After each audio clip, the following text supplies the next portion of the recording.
you doing here? Okay, gonna do another live stream, and I forgot to need to check make sure my audio's working. I forgot to get the laptop ready, and it was sitting there running but not logged in. So I'd already started the stream, so I was like, oh dang it.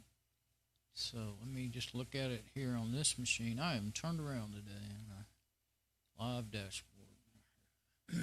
I've been that way for the last couple hours while I've been setting everything up. I'm better now than I was, but I don't think it's showing yet. I feel better than I did. So anyway, the last couple hours while I've been setting everything up. There we go, got sound. Okay, and just get off of that onto something else.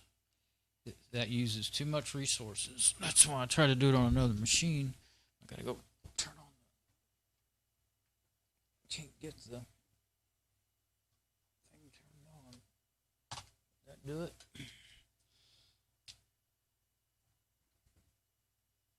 You can't see it unless you're looking right over it. I got a wireless keyboard plugged into the laptop. Well, I'm going to go ahead and let me switch to the wireless mic because I know that sounded really strange with me. I had the mic right there trying to reach things. So hello, check. Yeah, okay. I don't know how to beat on the way. Well, we'll do it like that. Well, it doesn't matter if I'm doing that to it now. Okay. What am I doing? I'm going to close this one. Oh, and Cam for desktop. I'll just go to the desktop and open up. I've got the Seatronic security cam hooked up, so I can show what I'm doing instead of just that part. I don't know. Anyway, that's what it did. Let's see. Okay.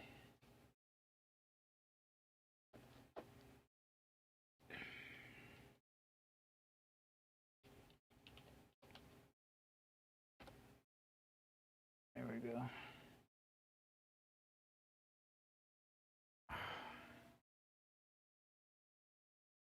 Now once it gets logged in, I can, yeah, once that's set up there, this is what my video is going to be about. I've got my Dewalt 1/4 inch impact wrench, and I got that came yesterday evening while I was asleep. And I got the battery adapter from my old 18-volt Dewalt and 2 China batteries that are 5 amp hour batteries.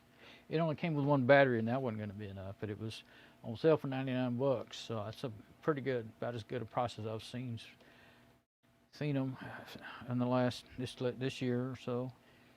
Okay, now that laptop is ready.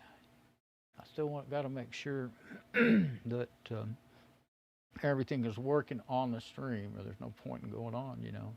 I mean, well, if I don't have audio, you know, if anything's not working, the OBS gives you a preview but it doesn't tell you. The stream tells you for sure if everything is working like it.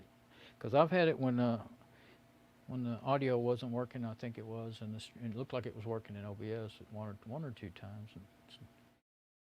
Now when that comes in, I'll check the audio up there. And see, then I can just, if the machine, it used to could handle it until this last update, I could just leave it playing but no audio, and then I just unmute the audio to check it. But now I have to close the browser. There we go. All right, so it's good on this mic. We're ready to go. Close this because if you leave it running, it'll either lock up or lock up the computer doing that. So let's get over here at the table. Well, that's my server on top of the work table or bench, whatever you want to call it. I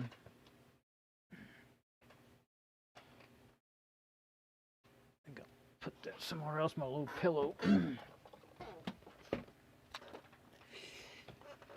All right, now what? Get my box knife ready. Okay. Okay, Gotta be careful. Sometimes I have that camera behind me there to shine at the monitor, and if I hit that and knock it over, I knocked it over twice trying to set up yesterday. Finally decided not to put it out so far where I could hit it like that with the back of the chair. It still could if you really get crazy with the chair. So this I already got. It's to adapt to the 18-volt drill, and I guess I'll show the page, the place where who I ordered it from on Amazon in a little bit, and I already showed it in the other video, like at the tail end of it. But I didn't go into any details because I didn't. And then I got these 2 batteries, and I'll try. They have some charge on them, so I'll try them out. So they're 20-volt batteries,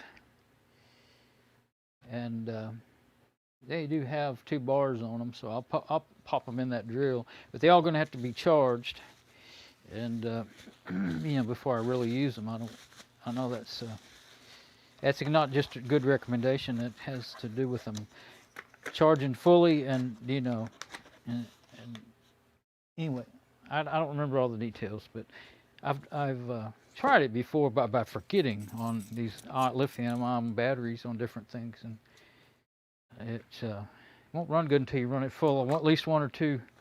If you just plug it in and use it, you won't get much out of it. 10 minutes maybe if you're lucky. If it's something that would last an hour, and then you're like, what the heck? And then you remember, oh yeah, I didn't give it its first full charge. So this is like a regular box, I guess.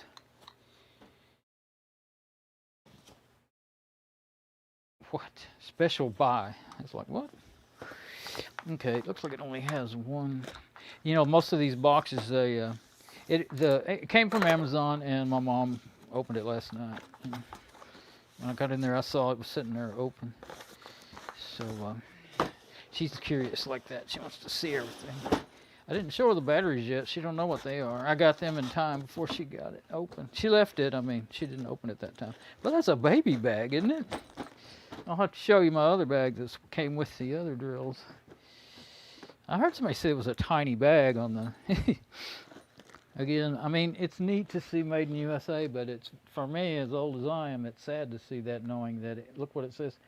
I don't know, what does it say? Made in the USA. Made in the USA with, I can't read it upside down, with global materials. What? Then it's not made in the USA, it's assembled in the USA. I remember, I said this last time, I remember in the early 90s when they first started saying assembled in the USA, because they couldn't say made in the USA anymore. Okay, so here we go. It's just right for this, size-wise.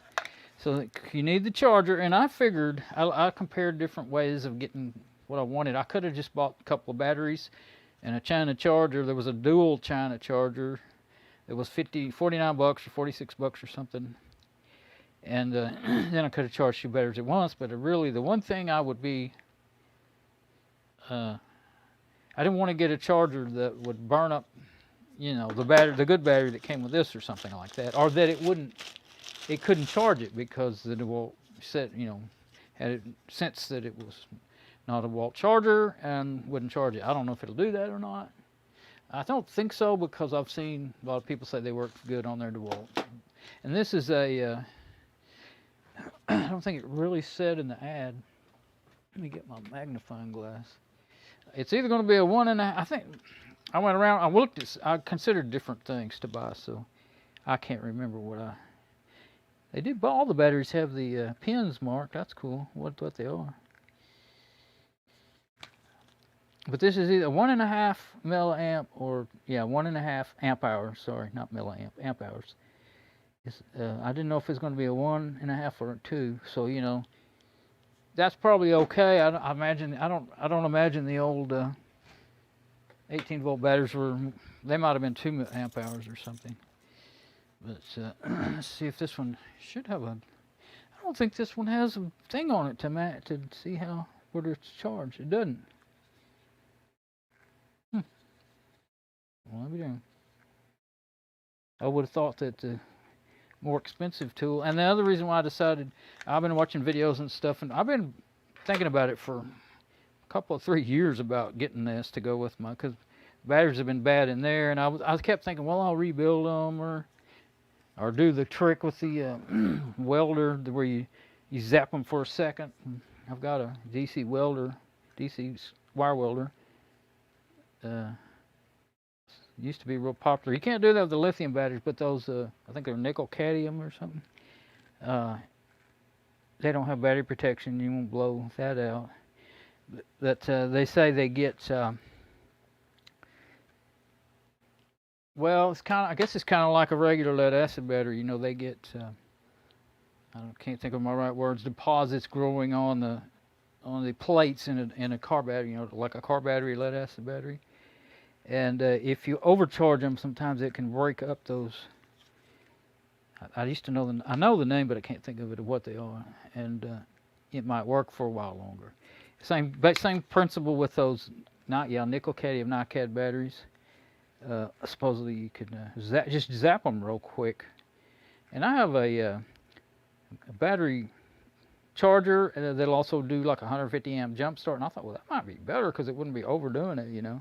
I mean, you can crank the welder up and down to what amps you want, but as soon as the welder's meant to weld, as soon as you hit it, it's going to start trying to weld your contacts. And I thought, well, maybe I have to try it with, like, I don't know, put a couple of screwdrivers in the, or just some iron, you know, steel in the clamps of the battery charger and put it on, what is it? I think it's 50 amp start. I might try that first if I ever do it. I may still do that, but anyway, this thing, I can find out if there's anything in it, but I want to get it on the charger and get it charged. And I was thinking I might actually use it today. It's so hot outside, though. It is hot as the 4th of July. It is the 4th of July, and so it was 95 an hour ago, a couple hours ago. And now it's, I think that's about our. I don't know. It's probably already been that hot this year, but sticker fell off of the charger. What does it say? Yeah, made in Myanmar, Burma. I don't know if you can read it, but see close probably. But there's where I guess we came off the cord for the charger, so I guess it won't stay anywhere. I always like to have the stickers on stuff that came with them. I guess I'll put it, but if that don't work, then I'll put it on the manual. Yeah, taking all day just to get the junk out of here, huh? Look, nice little absorber of moisture. Put that in there. Well, wait, might not want that in there. Okay, manual, warranty papers. I think you have, I don't know. If you're gonna buy one, you'll be looking at all that stuff yourself. Ooh, that's a big, look at that. It's like an old road map. Do you remember the days of paper road maps? Before the tablets and phones took over the world? It's still weird to me. When I traveled, I had carried a paper road map of every area I was going to. It's a pretty good manual, looks like. It tells you like what things are, parts and stuff. It's too little to read. But, I mean, I can just barely read that with this magnifying glass. And that just makes your head swim and makes your eyes hurt to try to do that. So anything I can get in the, you know, online or download it on PDF or whatever, I'll do that. Because whether it's a PDF or a web browser, or most documents you can enlarge the font so that you can read it on the computer. What's this? Wireless certification safety? Why do you need a wireless certification safety with something that's not wireless? Oh, I already know. Because these chargers could put out harmful interference with wireless signals. But they're saying that it's certified to be okay. Yeah, there's no telling how many things you might have that are messing up your Wi-Fi, and you might be blaming it on everything but some other thing that you wouldn't suspect, you know, like that. Okay, so no, I'm not going to sit here and read the manual. I have done that. Okay, bag. It's actually okay to me because that other bag is full. Getting too heavy to carry because I've got bits and stuff in there. The bag that's the 18 volts in. Oh, that's nice and light size. Well, let's see if there's any juice in this battery. Yep. Those things look yellow. Smells like... I don't think it's got hardly anything in it. So let's put that on the charger. The light don't go off. Oh yeah, I remember. It has a delay so that you can still see what you're doing or something. I don't even know how you release it. I've only used, let's see, what did I use? I've only used, we borrowed some, yeah, they were in-bag driver and one of those vibrating cutters, you know, that does like that, from my brother-in-law one time when we were doing some work around the house. And they were from Harbor Freight. So I'm trying to remember to stay up in the picture. The unreleased thing is on the back of those big batteries. I don't know what these... there's a hole that looks like maybe a screw could go in there. Yeah, it has threads in there. And there's something there that would almost looks like you would adjust it. That's weird. That's funny. Oh, there it is. I'm just goofy. Yeah, that's what I was looking for. Okay, so let's get you on the charger. Now, where do I want to plug it in? I was thinking of plugging it over here on these power strips, but that's where my audio amps are plugged in.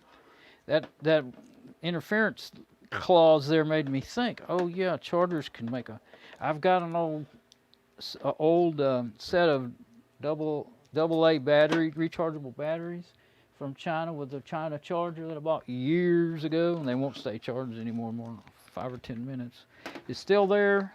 It's actually still plugged in, and when I plug it in some conditions it will make noise on my audio, and it could be making... I don't want no noise going into my video recording here. So let's go ahead and switch cameras for a minute. I'm not going to... I think I'm still going to have to go off camera to plug it in, because I'm going to plug it in over there. It'll be the same one that's plugged into, but that does not do audio, and it's the one I'm not going to use as much. So here I go over here, get it plugged in. If I can get it to plug in. Uh-oh, it won't go. Well, yeah, it will. I can unplug that.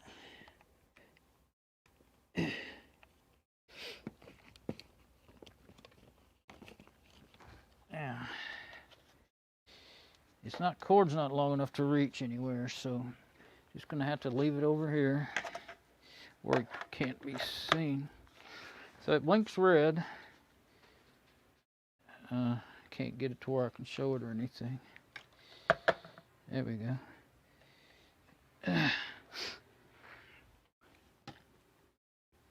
Yeah, it's blinking red like the old ones do. And when it gets done, I don't know how long it's supposed to take. Does it stay on there?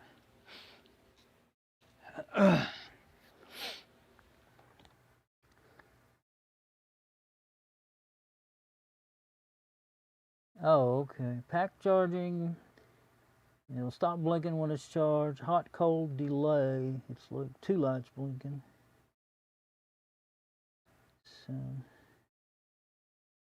yeah. So, as long as that thing doesn't take too long to charge a battery, I always got by with the 1 charger and 2 batteries on that 18 volt. No problem. So, You will have to go back in your bag and wait. Oh, actually, hang on. Let's get out one of those. Leave that plastic there for. This is my server. I know it's silly, but I don't want to scratch it up. Because it's new to me, even though I bought it used. And it's not all scratched. It's got some scratches on it, I see, but it's not all scratched up and crapped up. So, of course, once I get it all set up, it'll be probably it'll either be in my rack or off in the closet. It's not like I'm going to see it all the time, but... Okay, so, yeah. Now, here, I'll go ahead and... That pillow is in the way. Oh, great. I threw it, and it bounced off behind the bed, head of the bed, into the dirty area. Now, this thing is probably... Well, I'll have to live with it. It's got plastic underneath, but... This is my other bag. A little bit of difference there, huh? That's why everybody was kind of complaining about it, I guess. They're like, you'd call that a bag? It's got all kinds of pockets and everything. I've got it full on the inside. And I'm going to switch back to the overhead view, I think. Can't really, I don't know how long I can get away with playing that and it not lock up itself or my computer. So, now I'm confused. Okay, there we go. So here's the old one. And there's my new batteries. Okay, so charger still works, it just can't, you know, the batteries won't charge. And they are definitely bigger and heavier. But you know, I've already had one of them apart and sick into. What I figured out is that, well, to buy 18650 batteries that are any good, like that are worth messing with to me, I was thinking I would buy the. Well, used to could get a pretty decent battery for like $1 each, but they went up before I decided to do it. And now you spend more than you can get a whole. Well, the thing is, wouldn't buy those. The ones I've seen of these 18650 sets, of the China ones that are all complete. You know, you just buy the thing, and I've seen too many of them that the batteries blow up. Catch on fire, they melt down on the inside, and that's the one problem I have seen with these adapters. I'm fixing to try out one of those adapters, but these, they got 2 bars on them, so I can just fiddle with them. But see, I'll have to take a long time to charge. The 1.5 amp hour probably won't take but too long, maybe an hour, I don't know, maybe 30 minutes. But a 5 amp hour may just take hours. I've never had a battery that big. I wonder how big these ones here are. See if this one has any. And my buddy gave me these years ago, this set. He bought a new one and he gave it to me. And it's got his name written all over everything. And he painted stuff purple. He liked TCU football team, close to us here, a college team. Not that he was all into football, he's real into photography, and he used to go take pictures of the games. And they let him. He's good. They let him in on the field and everything. Let's see.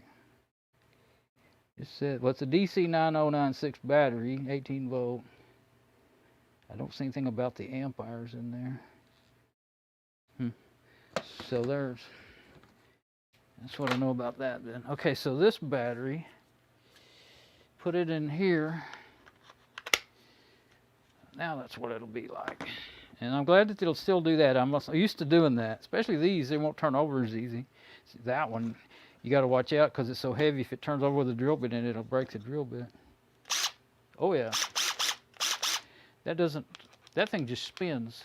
Usually you can grab it and, well, with the drill, you grab it and hold it. yeah.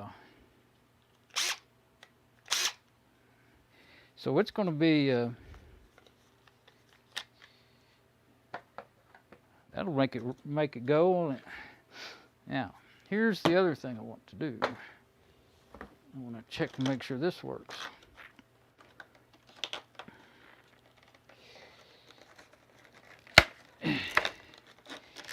Those things are either too easy to get open or too hard. And I've had it open 2 or 3 times and shut it back up again. Okay, now this, I'm sure you've seen them, makes be able to put that battery on there. And then this is my drill. It's a hammer drill. That's one thing. I didn't want to just buy a new drill because I got a hammer. Most of them aren't hammer drills. They're more expensive to buy the hammer drill. Yeah, that don't set good, like as good as it wants to turn over. It does set though, but since it's leaning back. But yeah, I kind of learned if I have a bit in there, don't do that with it, because I've had it fall over and bend. Look, it wasn't a expensive drill bit. It was a driver extension, and it, you know, bent it and messed it up. But oh, I ain't got no calluses. Yeah, man, that's gonna make it go. That's gonna be powerful. And videos I've been watching, they say the bigger batteries. I saw one. That's why I finally decided to do it. I saw Project Farm. He's pretty good about doing tests. You know, like methodic tests on things. Which way do you go? That way. And see, I'm going to get that out of there because I want to try it on that saw too. I didn't need to take the battery out. Just pulls to pull straight out. Put this over here for a minute. Yeah, this goes in and out. One slides and one goes in. That's kind of hard to remember already. Uh-oh. That's something I have seen people complaining about. Getting these in and out was hard. I see one now. Ugh. It's stuck. Maybe I'm doing it wrong. Oh, I'm doing it wrong. That's all. It's not hard to get out. You don't squeeze it up here on the back. You squeeze down in there. It's backwards to a normal human being. Maybe I'm not normal. Okay, so for me, I think doing that first. And make sure you get that on, then you can slam it in like normal. But got the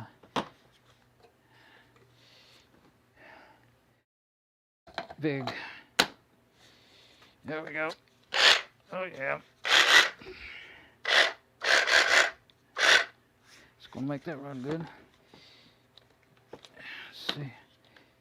Yeah, if you need to kind of take this. For me, I need to take that. Yeah, see, as cheap as these adapters are, it might be a good idea to buy another one. Just leave it in there. 13 something for what I paid for that. That's gonna be all right. Only thing is, with those pins sticking out, if you're not careful, you're gonna bend them or break them. Those pins, contact pins that contact the other battery. If you leave it on the back of the tool and you know, you take the battery off and you throw it down while you're working, and like you would normally do. So when your tool's around, that's a good saw and that's a good drill. They weren't, evidently they didn't start out being the best. You know, these are supposed to be good for everyday use, like for professional work, you know. But his wore out, burned up or something, and he took it. He said, but he had a guarantee on it or something. And he sent it back to Dewalt, and they rebuilt them. And to this day, I've had them for at least 10 years or so. They still smell like burning brushes when you use them. And of course, I've just used them once in a while here and there. But I was kind of worried about it, and you can really see the sparks in there too. Yeah. And this one is a brush. This one is a brush. There's another one. This is the 20V Max, they call it. I don't know if I can get it in the camera or And the other one, now I forgot the name. I saw a video. I didn't realize that there was all that much difference in them. I thought one was just a newer model or something. The other one's brushless, but I have never had any problem with brushes. And if your brushes wear out, it's real easy to replace them in most things. They're not expensive. But it is nice that being light, I tell you that. So I'll just use that one for, see, I can have one battery in here, another battery in here with that adapter, and have one for drilling holes and one for driving. That'd be good. And then when I need the saw, still can't think of what everybody calls them, reciprocating saw. And of course, they always call them by the brand name, the original brand name that came out with them, Sawzall. The first one I ever saw was Sawzall brand. I think they're the ones that invented it back in this. Yeah, there was some wired ones that were made in the 50s and 60s, I think, though. And the Sawzall was wired, but it had a plastic case. You know, it was a red plastic case back in the 70s, 80s, one of the 80s. Everything pretty well made out of, you know, aluminum back in the 70s. I was a cabinet maker in the late 70s and throughout a lot of the 80s. And so I remember when Makita was the new kid on the block, you know, the new, never heard of, unknown tool that we got them because they were cheap and they turned out to be goods. And then now everybody thinks they're good tools, and they are, but they're too darn expensive for what they are. And Porter cable, Delta, we use Delta table saws. They never wore out.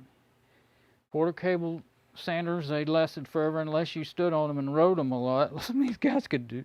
I couldn't do it. I was too heavy and wouldn't hardly go with me, and I couldn't keep my balance. There's one skinny guy. He only weighed like 130, 150 pounds. He could stand on that thing and ride it like a scooter. You know, don't go trying to ride your but these are belt sanders that are about that big. You can't see my hands. About as long as the inside of this, and about that tall. They were powerful belt sanders, so don't go get on your 3-inch belt sander and try to ride it. Don't get on the big one either. It'll hurt you. You're not big enough for that. So you're a little boy. Maybe you're not. I don't know. But anyway, yeah. So here's all my drivers. That's what makes this thing weigh 1,000 pounds. Craftsman. That's what I was trying to say. Your Craftsman. Don't try to ride your Craftsman sander. I always liked Craftsman tools until Sears quit. They got to where we bought a hot water heater from them, and not after a year or two. You know, it had like a 10-15 year warranty, and after a year or two, the thermocoupler went out, and they refused to send me one. They wanted me to have an authorized dealer replace it, and there was nothing in the warranty about that. And so I never bought another Sears appliance again. I had Sears washers and dryers back in the 70s, Kenmore, and that's just a little box I come across, and that's my pocket hole kit. That's a pretty handy thing. Back when I worked in the cabinet shop, we had a big machine to drill. We didn't call them pocket holes. We just called it a face frame machine. I never heard the term pocket hole until after they came out with that tool. I didn't know it existed for years. And somebody asked me if I had one. I said, "What are you talking about?" And got my blades. And here's another kit of that's actually pretty decent. Black & Decker was a good brand of home tool, home craftsman tool. Wasn't something to use all the time, but it was a good brand of saws and drills and stuff. I think Skill and Black & Decker. My first drill I got my first hand drill when I was a kid, about 8-10 years old, and I think it was a Skill. It did wear out by the time I was about 16 or 20, I don't remember. This has been a handy deal. They're not the best, but I've only broken like one or two of the that one's missing because it's broke. Haven't broken any. Well, I haven't used them a heck of a lot, to be honest. I have a lot of other drills that are a little bit better. When I'm drilling steel or something, I don't use these. But and that's a ratchet for turning these. But it's been real handy. So I got lots of things I can use in that driver. That's why I was showing that. And of course I got extra things that I put in there that fall out when you don't handle it right. This must be an extra one that don't, yeah, there's no place, oh, there's where it goes. It must have fell out. No. Oh, those are the worst masonry bits I've ever seen. That one just disintegrated when I used it. Remember that now. Okay. So, usually I have this setting on something solid where I can, oh, and the clips are broke that keep it shut. There we go. That's why it has a big old long twisty on there. Because you'd really have everything going everywhere if you didn't close it good. I see that I just brought a baby spider in here. This has been in the garage. I brought it in to do this. I hope there's no big mama spider in there, the biting kind. Don't like those. Okay, so you stay there, but it's already at my weight limit for lugging around, so I'm not going to put the new stuff in there. I'll just leave that like that. I suppose there might be room for this in here. The thing is, I like to have, you know, all those bits together. Yeah, it'd go in there, but probably be heavy. That and along with the rest of that, it wouldn't fit the charger and everything. So I'll leave this like it is. That got a, no, it doesn't have pockets at all. So it'll be just fine for the new stuff. And that's what I'll do. I'll keep the new stuff in there, plus these batteries here. That'll be this. If I want to put it in here, I guess I may as well put it there. With it like, I think it'll be all right. Safe that, you know, from not getting messed up. As far as changing the batteries, that's not too, just got to give it a whack. Yeah. And I'm not going to do any of that driving screws. It is good. It's helpful to see those videos. It isn't very easy to get off. There you go. You just thought you was going to be hard to get off. So that's what you're going to have to do. Don't do it too hard. You'll end up breaking your case. You'll be sorry. Okay, what do we got? Oh, the other battery. I want to see that it works too. Let's see. I guess there's not really much sense in keeping on putting these back in this plastic bag. But I like that box right now anyway. They come with paperwork too.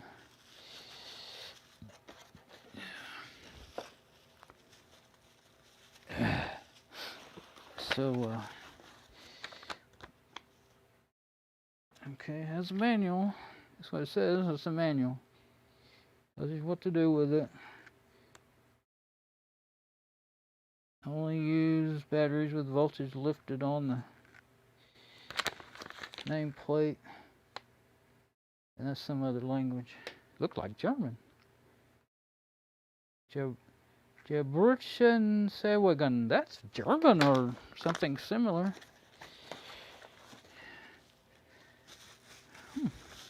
You don't see that. Well, you know, more lately I've seen that more. I wonder why.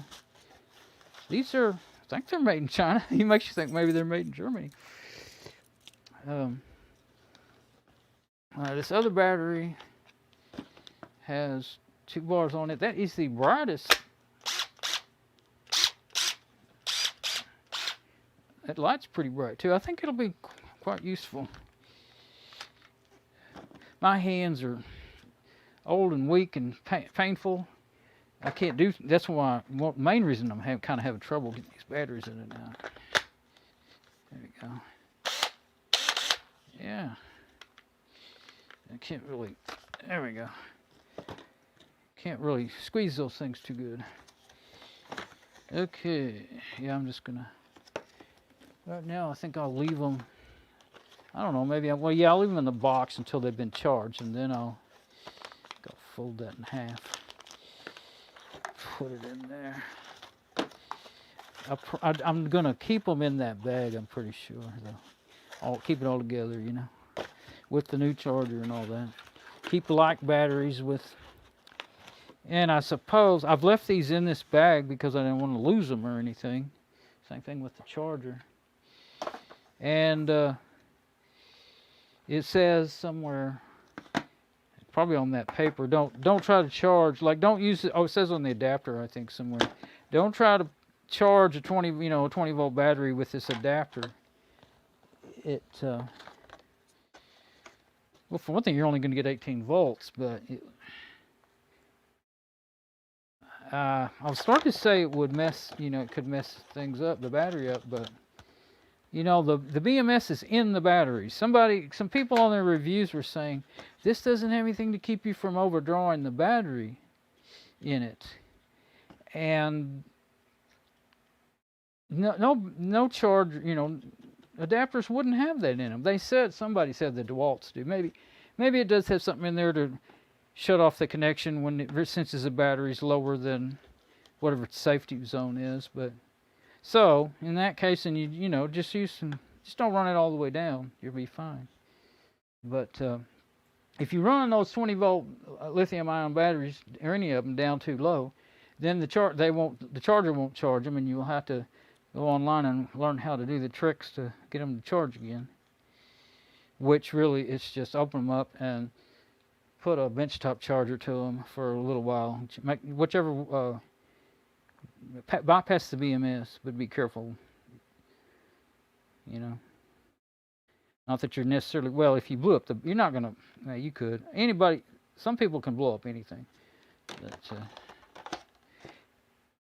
you just don't want to. The main thing I'd be concerned about myself would be that I'd mess up and blow out that BMS, and then you're going to have to go try to do some serious hacking to buy one and install it and all that. I haven't done any of that junk myself. I've been doing stuff like that my whole life. Not, of course, there wasn't any lithium-ion batteries when I was growing up, but when I was young. But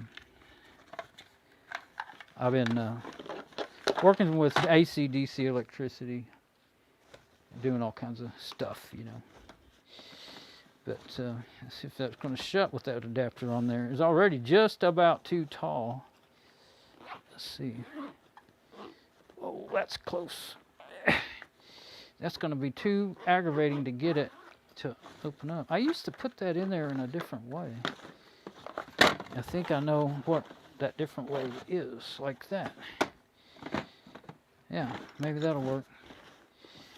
That's the biggest problem with, I've got just barely what will fit in here. Just barely. How did I do that?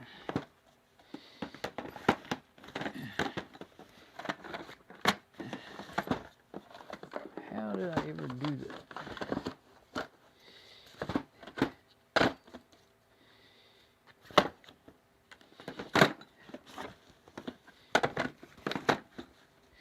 Now, I could put that in there, I guess. It's not going to do anything to anything. It's not plugged in. There, I think maybe that'll shut. Yeah, see, don't want no more in this bag. I guess it was already that hard to open and close. No matter what, whichever way you put it, it's going to give you some trouble. So, yeah. What is the rest that I want to do here? I think I'm pretty well done. Charger's still charging, blinking away. So let's leave those in there. You will go in there. Those batteries will go in there. Yeah, I'm not going to take them out of the box until I'll take it out, charge it, and then put it in here. Yeah, that'll be my system. Okay, so that adapter, I kind of like to keep these papers and put them somewhere. I think I'll leave it in that thing for now. These papers, for now, I'm going to leave them in the bag. They'll get tore up though. I guess I'll just go ahead and put them in I usually put my papers in my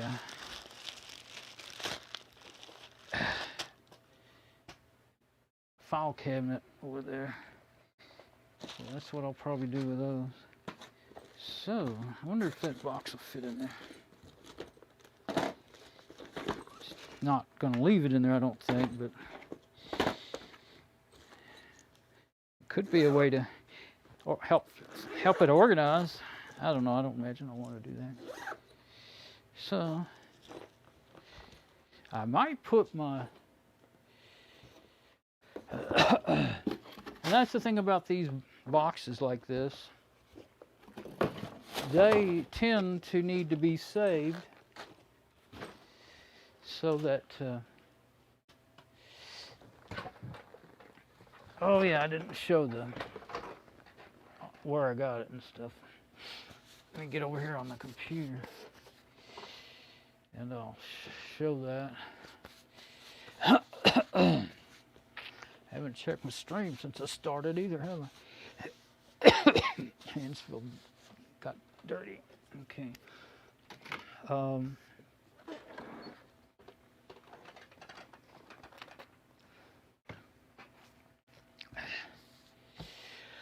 It's already 8 o'clock now.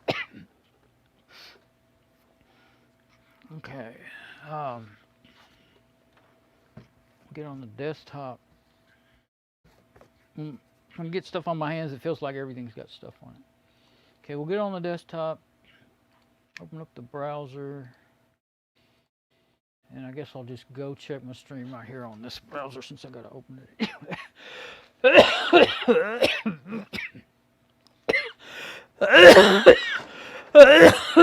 Just a minute.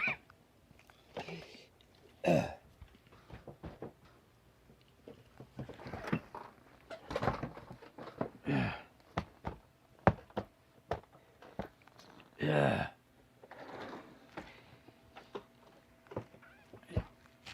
Yes, it's. I'm not sure which mic I'm on now. Yes, it's very slow. Open up this machine. Open up the browser and everything. Let me go look and see. Oh yeah, happy 4th of July. Okay.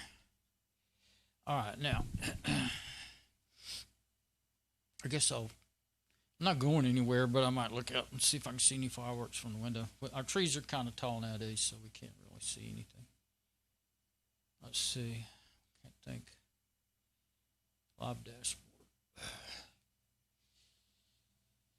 So, yeah, it's always funny what all I think I can do. I was thinking I would do a quick show and tell. So, and then maybe go out and actually hang up that Seatronics camera that I was using a minute ago. That security camera. What a funny joke. What a funny joke. Funny story there.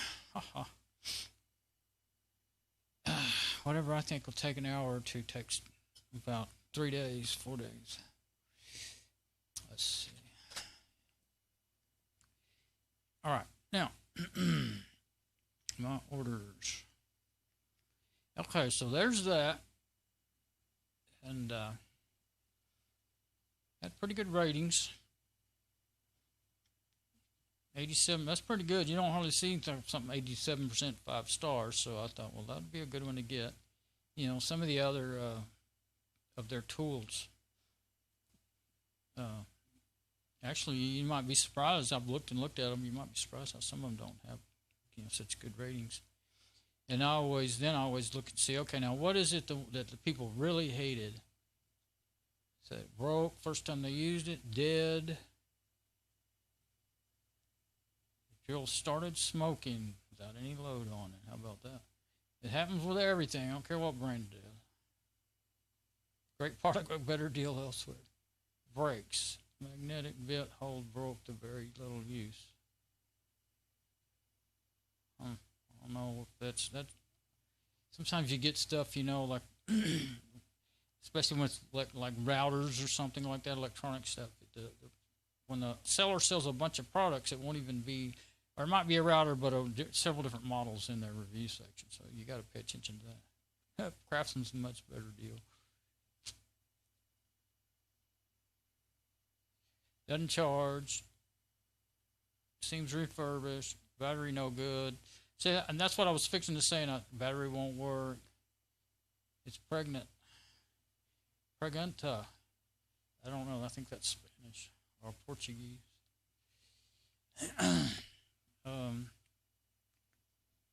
So it might be the other one right there. Let's see. Well, that's a 20. Yeah, see, they sell those for $99, but I already have a, and usually they're not. That's probably not a hammer drill either. I thought about doing that, getting that, and I thought, well, I don't need another drill. And these were much more. Really don't remember seeing them. I think I did see them at $99 once or twice before, but I didn't do it. So this time I went ahead and did it because they go up, back up as far as another 100, like $150 or something. And what's that one? That's the brushless drill. I guess that's a regular drill then. Doesn't say brushless. Cordless drill driver kit. Looks like a drill. Oh, drill driver. Yeah, they call them drill drivers. I mean, everybody's been using them. Drills make good drivers. Only thing you need to make a drill a good driver is to have it be reversible. When I was a kid, my little regular old green drill, I drew on a lot. I'd cut screwdrivers, old crappy screwdrivers, and cut them off right by the handle, and make a driver bit out of them. Couldn't buy there. You couldn't just go buy all this hex driver stuff like they have now, like they have had since the 70s or 80s. But in the 60s and early 70s, when did I first saw that stuff in like 79 when I got a job in the cabinet shop. Well, I probably saw it, but that's when I first started using these kind of driver things. And so anyway, that's the one I decided to get. Here's the batteries I've got. That Biswaye brand seemed to overall get better ratings than the other brands. Some of them are horrid. See, they got 79% 5 stars. Pretty good rating, Which they'd have got them. There's only 3 1-stars, see? Not as near as many reviews. They said they're junk batteries, no good. But then all the other people thought they were good. So, and that I keep forgetting to finish my story about the project forum guy on YouTube channel.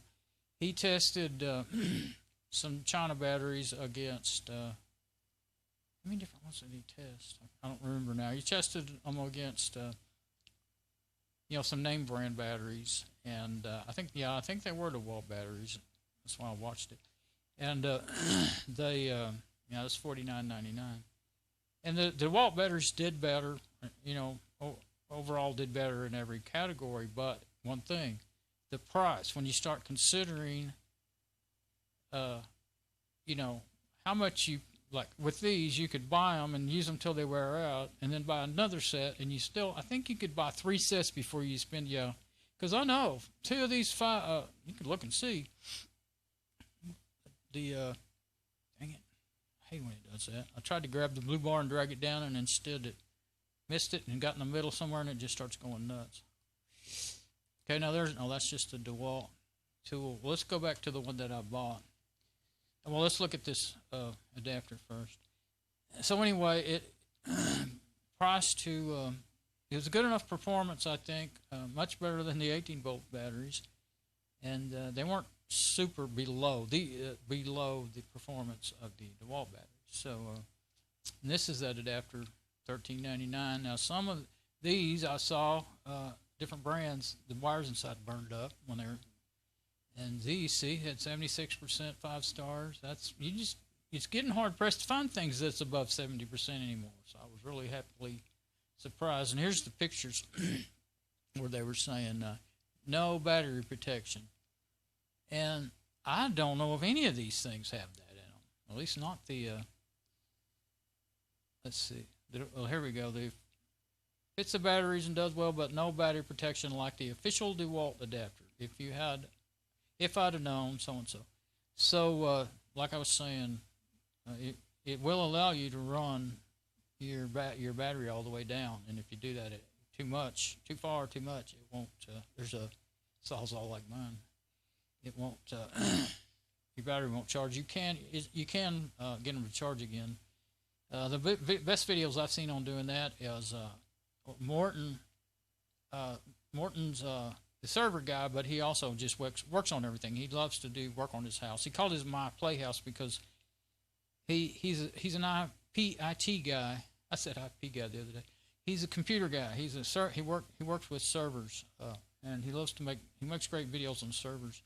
But he also does project videos on his house. He used to live in the town. He lives in. I can't remember the name of the country. I always forget. It's over there close to Holland.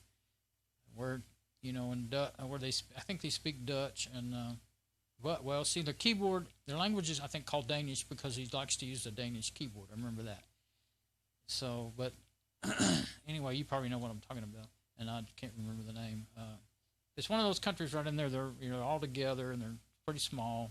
They're like, his whole country is like driving from Fort Worth to Dallas. I live over on the other side of Fort Worth. Seriously, I think it's like 300 or 400 miles across the country or something. Like Holland, for instance, because if you like to watch motorcycle traveling videos, Itchy Boots, that girl that's she was traveling the world until the epidemic hit. She went back home and she's been showing her country. Holland's really cool.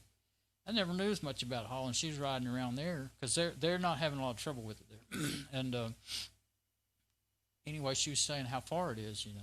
It's hard for me to gather exactly how far it is because she's talking in kilometers and all that. But anyway, yeah, if you're going to get one of these, I would imagine that all of these China brands are not going to have anything to stop you from running your battery all the way down. I think I do remember one or two of them saying, make sure you don't run your battery all the way down, like warning you. But so back to the Dewalt batteries. Let's see if I see. Probably be easier for me to find what I was looking at by going into my bookmarks.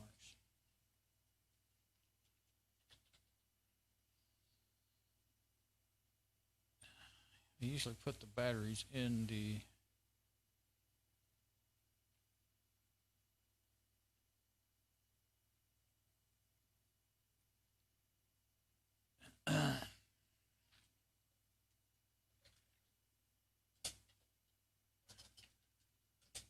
can't type.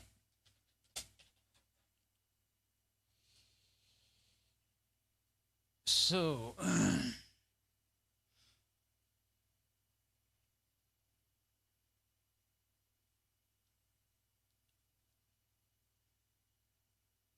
well, I've got so many here. Maybe if I put battery in there.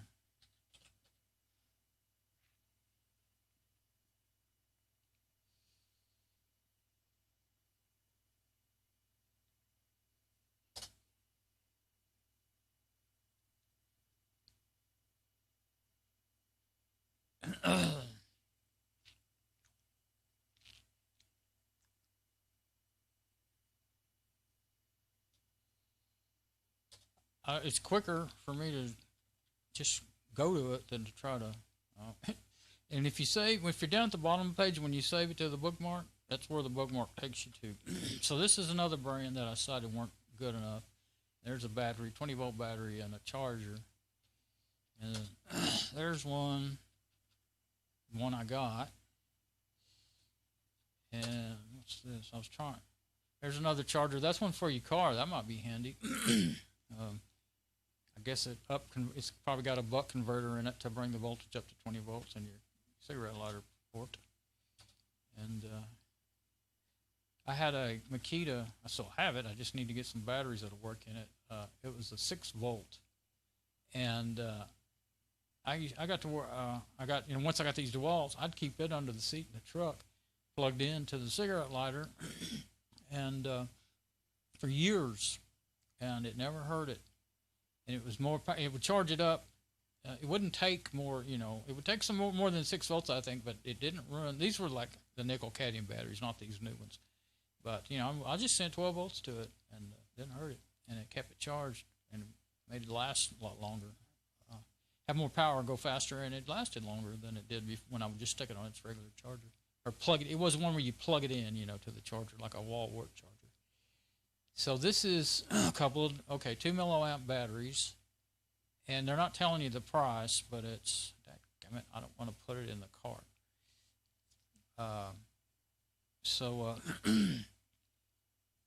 But they are not cheap. I was trying to show that. Now they have pretty good reviews there. That's good. Boy, I don't know what that was about. All Dewalt all the time, huh? Let's see. That one's worked, one didn't. DOA, quit within 3 months. One battery won't hold a charge. They don't hold up and not working. Won't charge. So you see as much or more, even though they have a good overall rating, what's the one problem? The one problem is they're not charging. They're bad battery, bad battery packs. So I thought, well, heck, it's just as big of a risk to buy the Dewalt brands and spend 2 or 3 times the money that it is to buy the China ones. As long as you get some, you got to watch out because some of them are horrible, Look at the reviews and everything. Here's the, oh, that's, yeah, $154 for a charger and 2 5 amp-hour batteries. See, that's the first thing I thought about doing. Instead of buying a tool, I didn't have to have a tool. I've been watching these, and they just go, they never got below any, a decent price. Let's see. I can go to my save and compare and show a lot of what I've been seeing, because I made notes in here. So there's another one of those, or is that the one I got? It says that may be the one I got, $13.99. I think that's a different brand. The adapter. Here's a oh, that's an adapter to go for Milwaukee Dewalt to convert it to go to a Makita 18-volt lithium. I was thinking about buying a different brand, and I was looking to see. Okay, now here's an adapter and 2 batteries, $137. Well, no, they were $137 when I put them in there. Now it's too much. I wasn't going to pay that. Now look, $186 just for an adapter and 2 Dewalt batteries, and they are 5 amp hour at least, but that's ridiculous. Stuff may be painted yellow, but it ain't gold. And Dewalt 18-volt to 20 adapter. Just the adapter, it was 19 something when I found it, and then I almost got it, but I thought, well, no use in buying it. I wasn't sure which route I wanted to go. Now it's $34. That's the one I bought, $99, and it was $99 when I put it in there, but I think it went up and then went back down. That's when I decided, well, I better get it if I'm going to. And then this one had the atomic. That's the one that's brushless, yeah. I think that's the newer model, I guess, of the 1/4-inch impact, and that had 2 batteries and a charger, but $155. So, and I think they were only two amp hour batteries. I usually try to make a note in there. Sometimes they don't tell you. Oh, there it is, 2 amp hour. I found it somewhere in there. 2 amp hour batteries. So I won 5 amp. I didn't even know they made 6 amp hour batteries till I really got serious looking, and I saw that they make 6. They even make 8. But for one thing, they're going to take forever to charge. But I saw that somebody said they bought some 6 amp hour batteries. There's one right there. Like a China brand. One for $26. They said the Dewalt ones would not run in the adapter on the 18-volt tools. It was, I don't know if the battery, I guess it'd be the battery BMS or something that wouldn't let it work, but maybe something in the 18-volt tool. Those aren't smart enough. There's no sensing in those 18-volt tools, I don't think. But there's no BMS in the 18-volt battery. I took it apart. They don't have any. They just depend on that charger working right, So I thought, well, one of my main goals is to be able to use those new batteries on the old tools. So I didn't try to get 6 amp hours. It's not that much. Quite a bit of a price. See, there's the ones I got. $49 for 2, 5 amp hours, or $26.99. That's not much difference though for one 6 amp hour. But that brand, that brand has 5 stars, but there's only 7 reviews. So that's probably all been, I guarantee you, every one of those has been given to somebody for free in return for a review. Of course, they're going to give a good review, or they won't give them any more stuff. And Ant Robot, what a name, Ant Robot. I think that's some of the funniest names. And that is a battery and a charger. I can't remember what. Well, that's a 4.5 amp, 4.5 amp hour battery.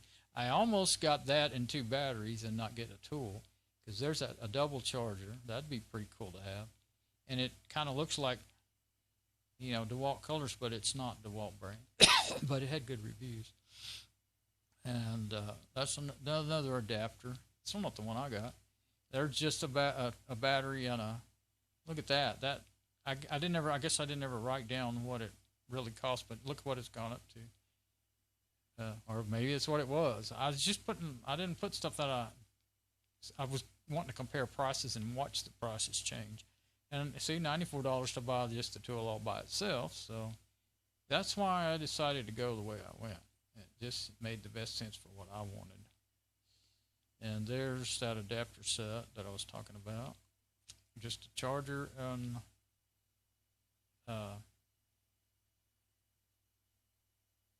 2 batteries and a bag. I guess that's the same bag, or it doesn't, not the exact same bag. It doesn't say made in America, but it's probably yeah, I'm sure it's a small bag. When you see those bags and you've got one of those big ones, you expect that's what it's going to be. I'm just going to go through here right quick and see. There's a Dewalt. Yeah, no, there's a charger and a 3 amp hour battery for $73. So, you know, that's just, if you were getting 5 amp hour batteries, I wonder if they got any down there in the comparison section. Where is it? There it is. 154. Yeah, there's about what you're going to get at. 154 for 2 5 amp hours of charger in a little bag. And see the others, sometimes you click on that, put it in the cart, and it's that price. You know, it's not even really marked down. They act like, oh, it's marked down. We can't show the price because the manufacturer won't let us, blah, blah, blah. So, let's see.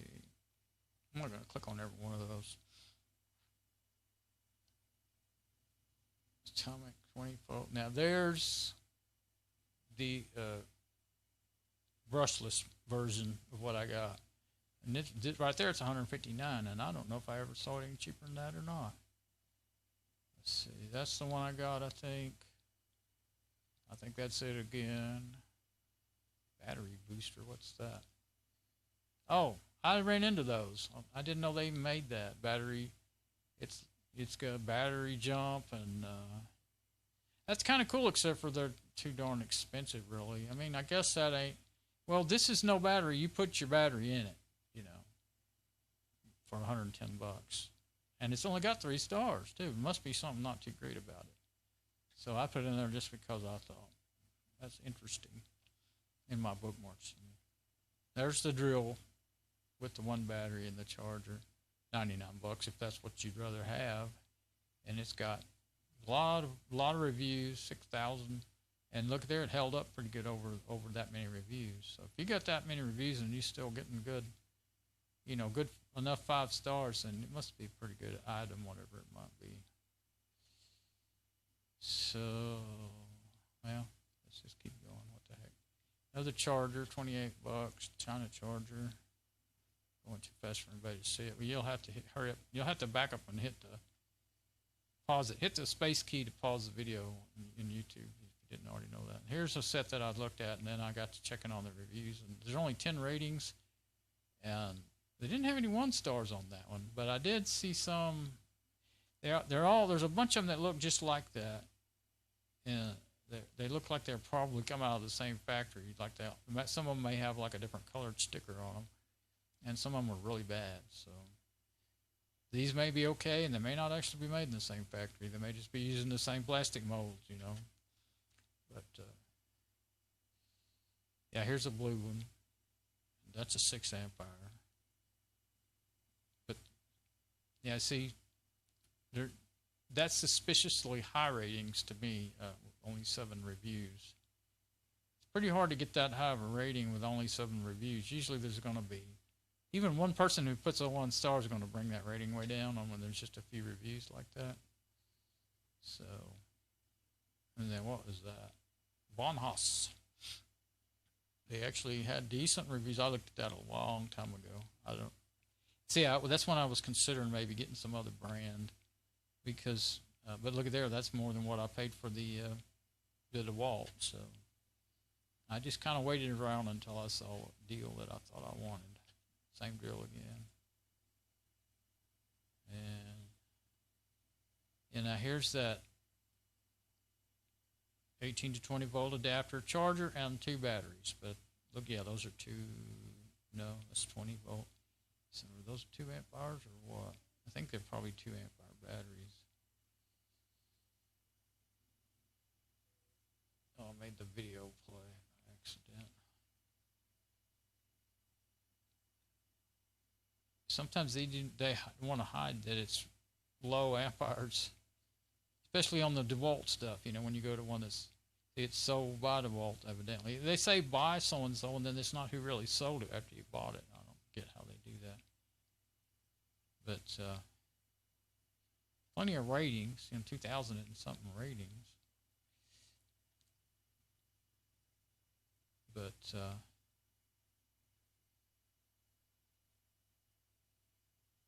there's how it comes. I'm figuring that they are 2 amp hour batteries. Wait, oh yeah, right there. Somebody said they're 2 amp hour batteries. Yeah, so I mean, when there's, when 5 amp hour batteries aren't all that expensive, I decided to, when you get the other brands, I went back and forth. First I was going to get China batteries, and then I wasn't. And I was going to get some for my drill because they're, they were going from about $15, a little less, a little more for 2 of them. There's another one of those kits, the adapter, and another one I got. I don't know why I have so many. Yeah, I went in there and I searched all my bookmarks, so they're in different folders. That's why I have so many of the same thing. 2 batteries, charger bag. Is that the, I think that's the same one. Yeah, 20 volt max, so the atomic 20 volt max. Brushless, okay. Too many slight differences in the names, but $160 for that one, so it's not going to be that much better. It's not going to bother me, I guarantee you, because I don't do it. I'm not using it in my job like I used to. If I was, I'd probably want the biggest and best. Best tools I ever used so far of battery tools was back in 2000. I had a job installing telecommunications equipment in telephone company central offices. Telcos is what we called them.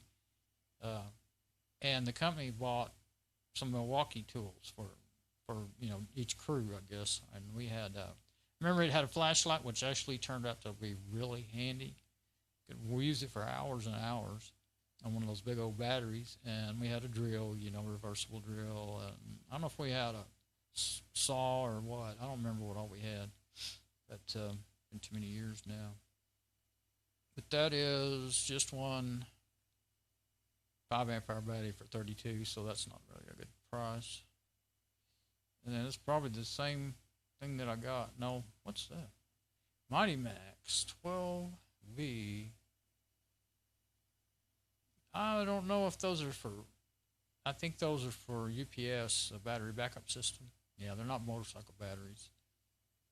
How many is that? A 3-pack. Okay. I have a UPS that will take those. That's why I had that in there. Right now I have it in my van hooked up to, I have 8 1200, are they 1200 cranking amps? Yeah, I think they are 1200 cranking amp diesel truck batteries in the back of that van. I wanted to set it all up, to run the thing for camping. And somebody gave them to me, my old neighbor. We all grew up in this neighborhood. I'm back in the neighborhood where I grew up for quite a few years now, and back in the house, And anyway, they would always, those guys across the street, there was 1, 2, 3, 4, 5 boys in that family. He died a year or 2 or 3 ago. There's only 2 of them left. All of them have died, and they're all younger than me. But anyway, he was a diesel mechanic and a truck driver, and he gave me all those batteries. Now they've been out there so long. I never got to do my project because my health's been bad for many years, and I just couldn't do the projects I wanted to do. And they're still out there. Last time I checked them, one had still had 12 volts in it, the other one had 11. But I keep thinking I'll try that rejuvenation, overcharging them for a long time, and then see if it can break up that deposits on the plates and then get them to charge again. And actually, well, I won't go any further than that. I'll go off too big of a wild goose chase. But anyway, there we go. That's what I got.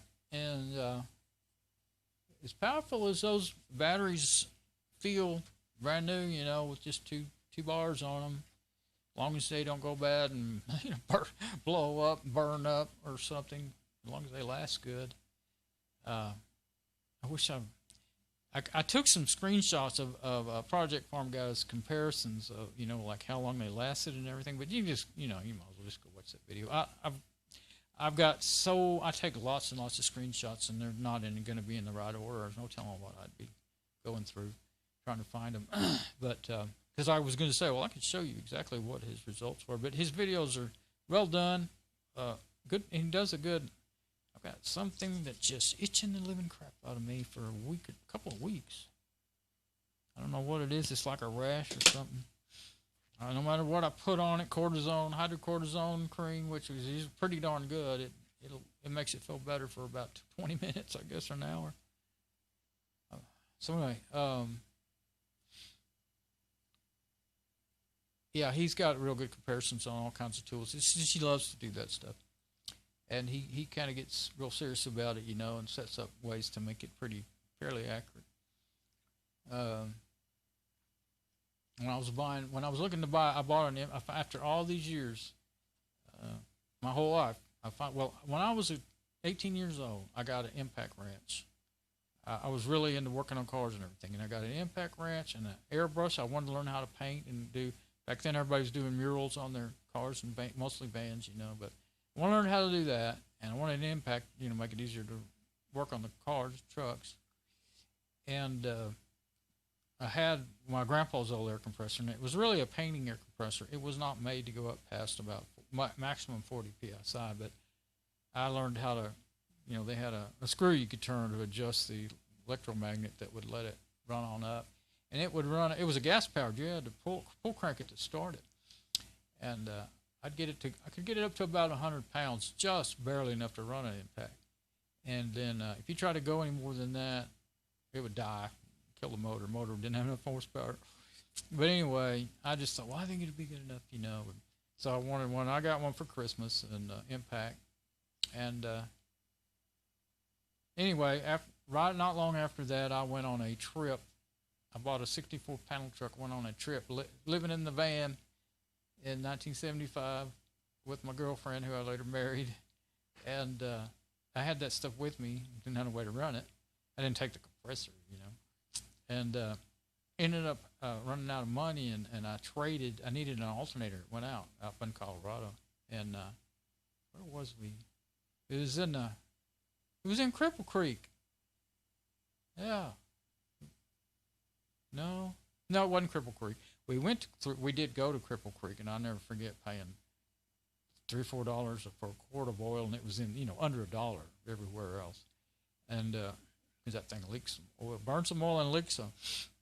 And I blew the motor up on Mount Pisgah, the tallest auto road in the U.S. I didn't make it to the top. I threw a rod out the side of the block. And so anyway, more long stories. But I ended up getting a used motor. Ended up getting towed back to Skelly Towing, back down the mountain. And the fellow was really nice. They ran that. It was a gas station and towing. And he let us just stay parked out there in the front and sleep in the van, and for about a week. And he got us a motor out of the junkyard, and he used his record to drop it in there. And that's the one time that she helped me work on something. She helped me get that motor. We was trying to hurry. He was ready for us to leave, and she helped me get that motor in there. Got it in there. And I don't remember how long, 2 to 4 hours or something, maybe less. I don't know. It was fast. I think the fastest I ever swapped a motor out. That's actually the first motor I swapped out, wasn't it? I think so. Had big plans to put. I did end up putting big blocks in, you know, cars and trucks. Yeah, I put a big block in that. But later, big block Chevy engine. But my whole story went haywire. What was I starting out? Why was I talking about that? Impact.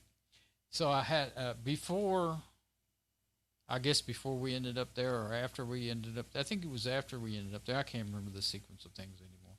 But we were in Leadville, Colorado, and the alternator went out, and I kept parking on a hill and roll starting it. It was a 3-speed standard six cylinder. I didn't say that it was just an old. It's an old like 255 or 236 straight six Chevy engine that was in that big old panel truck.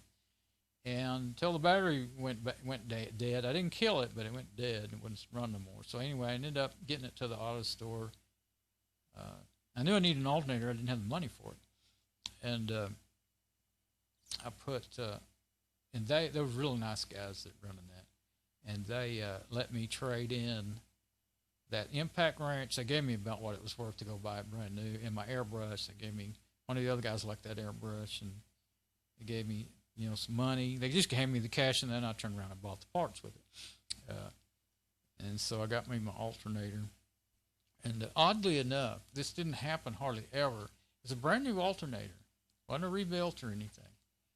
And later, months later, I ended up going, I live in Azle, Texas, where I grew up, but I ended up, my aunt had a great aunt that lived in Wichita Falls. We ended up going there because she said she wanted to help us get started in life, and we ended up going there and standing with her for a while, and later on, after I had got a job and rented us a little apartment, or as a house behind, had these little houses behind houses on the alley, lots of them up there. We was in one of those on the alley, and the alternator died, and it was still under warranty. And so I wrote a letter to those. I might have called them, but it was expensive to call long distance back then. Anyway, I wrote them a letter and told them all about it. And they sent me another alternator, on the warranty. And that one lasted for years and years. But I had plenty of times when, I ended up having good jobs and stuff. I was a cabinet maker, and I worked at General Dynamics. I was a tool maker. General Dynamics built, fighter jets. I was there during the 80s when they built F-16s, and we did a lot of work. Still did work for the F-111. And I had a couple different positions in there, but I ended up being a tool maker. And I always worked on, I got one job when I was real young working in a mechanic shop, and I wasn't good. I didn't know enough, and they fired me after about 4 days. I kind of misrepresented my knowledge because I wanted to do the job so bad. Learn not to do that. You ain't going to get away with that. So that was when I first got in Wichita. But I did get a job where I got trained to do maintenance on service stations, gasoline pumps, doing maintenance on, this is when the self-service stations had just started coming in. Everything was service stations until then. And so they were taking old, and we turned them into little stores with gas, right? That's what you see everywhere now. Well, this company was the Texaco jobber, the Texaco, rep, you might say, for that whole area.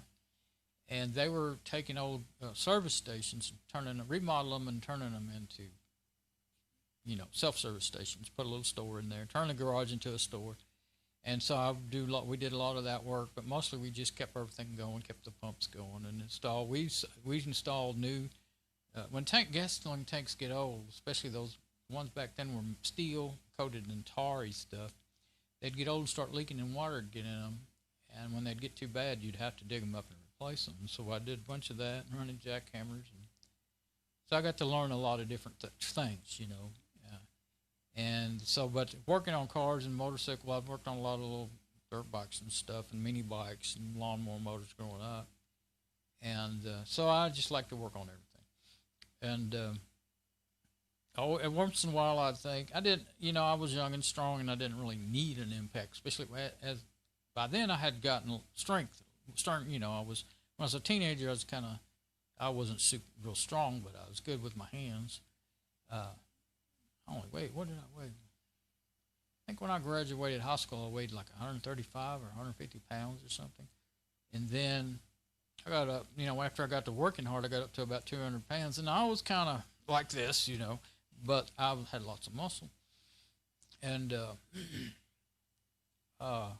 so I could break loose anything, or what I had to be careful about is I'd break the heads off the bolts, I learned to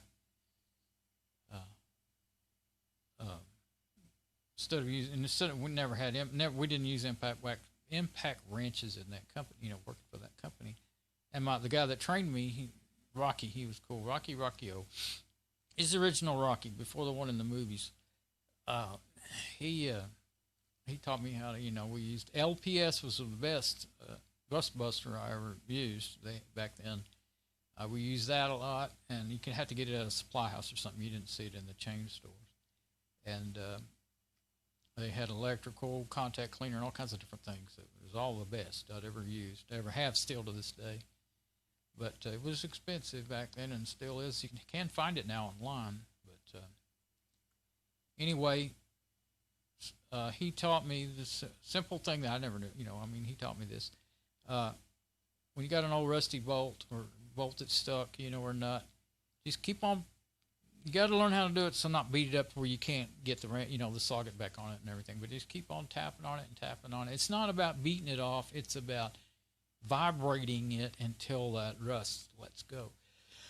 So you just keep on beating on it with a hammer, not too, but you don't need a real big one and keep on spraying it and beating it and trying it. And I hardly ever found things I couldn't get off. We didn't have a torch with us to go do, to heat them up and all that stuff. I knew about it. When we needed welding done, we'd take it to a welding shop, But we didn't carry, we'd carry a little protein torch for sweating pipe fittings and stuff. But those didn't really get hot enough to do you much good. All you'd really do is heat it up and then burn yourself trying to get it, work on it. But just beating and spraying with a hammer, and you'd end up getting it off. So,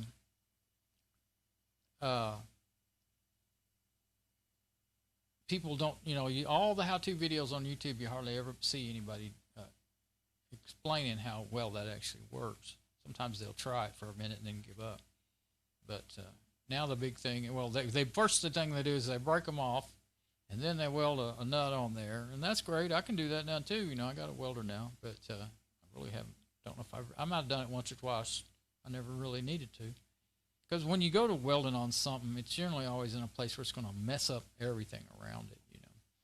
It is good. I've seen them get things out that I didn't think they could get out. Especially these guys that are like machinists. My very first job was in a machine shop, and when I was a tool maker, we had a lathe, we had a turret lathe, and we had a Bridgeport mill in there, and we had big table routers that were like 10 or 15 horsepower table routers we used to route aluminum, not wood. And so I learned how to do a lot of different things. And all these years, never broke down and bought an impact and a compressor. I thought about buying an electric one for many years, but they weren't any good. Those electric impacts back in those days, they weren't no good. They weren't worth messing with. They're better now, I think. They seem to have better, ability to knock things loose. But finally, last year before, I bought me. I didn't want, I don't use it a lot, so I didn't have to have the best brand. I got a Harbor Freight air compressor that'll do 150 pounds and 8-gallon tank. Can't think of the brand of it. I made videos on it, and I got me one of those Harbor Freight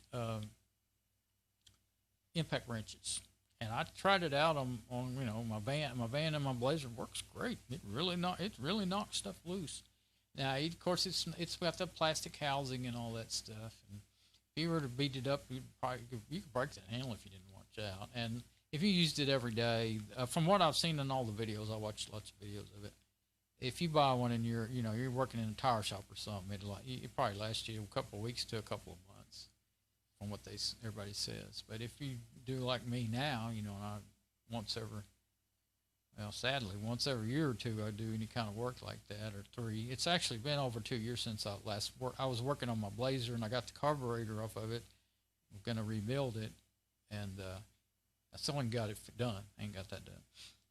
But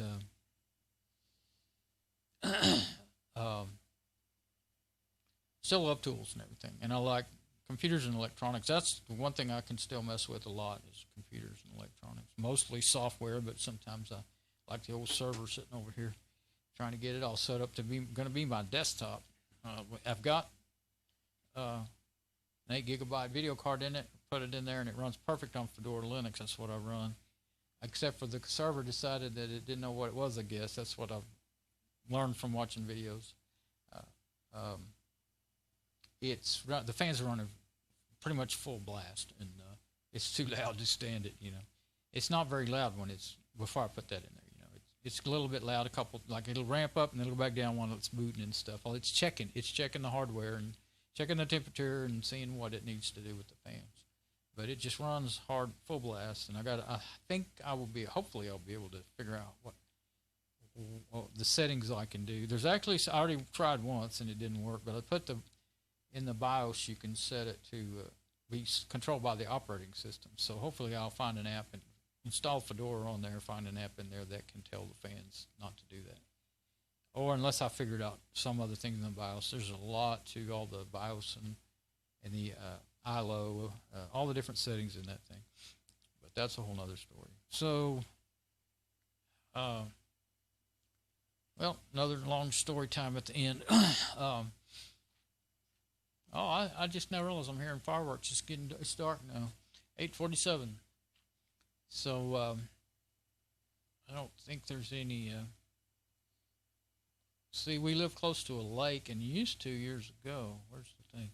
Used to years ago, you could actually see they did a fireworks show over on the lake, and you could actually see it fairly well from the front, just get out in the front yard, you know. But I opened up my little viewers, what I did there. There we go. Oh, it's not quite dark yet, but somebody's already starting their fireworks. But, yeah, this is the only camera I have outside right now. And the other one that I use to, the other one is this one. And it's not, that's what I was hoping to do today, is go hang that thing up outside. But it's not going to make any good sense to do it in the dark. And it's still 95 out in Fort Worth. I see what it is right here by my window. So, I'm not ready for that kind of heat. I don't get outside hardly at all anymore. I went out in the garage several times today. We're going and getting that bag of tools and stuff. I was like, God, you can't even breathe out here. It's humid too. It's not just hot, it's humid. Yeah, that's my rig, my overhead camera rig. It's a phone and a mic stand and that's like a rod off of that is a close tree.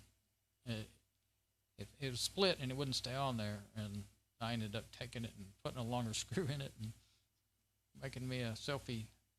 Makes it perfect thing to clip it with that clip. That's a spring clip mic holder instead of the regular ones that you just slide it down in there. And I put I used to have a rubber band on it, but the other day they broke, two or three of them.